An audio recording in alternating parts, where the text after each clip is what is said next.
नून league की चाहने वाली रेहाना मलिक ने 25 साल बाद पार्टी को छोड़ने का ऐलान कर दिया। उन्होंने बताया कि 25 साल से नून लीग की हिमायत कर रही हूँ। मरियम नवाज किसी से मिलना पसंद नहीं करती। नून लीग के दीगर रहनुमाओं से कई बार मुलाकात की कोशिश की, लेकिन उनके मुहाफिज मिलने नहीं देते। लीगी कारकुन रेहाना मलिक का कहना था कि लीगी रहनुमा 25 सालों से यही अहकामात दिए जा रहे हैं कि कितनी तादाद में खवातीन को जलसे में लाना है, जलसे वाली जगह को कैसे लोगों से भरना है। उन्होंने बताया, मैंने नून लीग की हिमायत करके खुद को बर्बाद कर दिया। मैंने नून लीग के लिए अपना पैसा जाया किया, अपने मकान से किराए के मकान में आ गई। मुझे अब नून लीग की कोई जरूरत नहीं।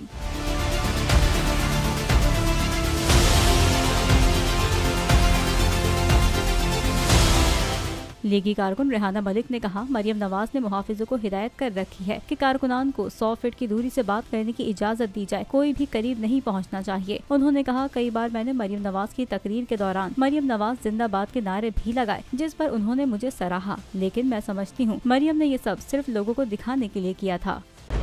खूने नाहक बहुत पी चुकी ये जमीन, अब कोई दिन में ये खून उगलने को है।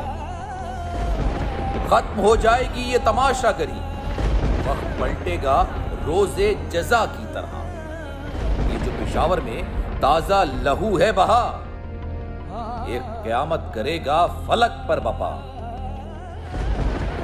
गम की सलमनाक घड़ी में बोल सानह पेशावर में शहीद होने वालों के लवाहिकीन के साथ है। सब्सक्राइब करें और बेल दबाएं ताकि कोई खबर रह न जाए।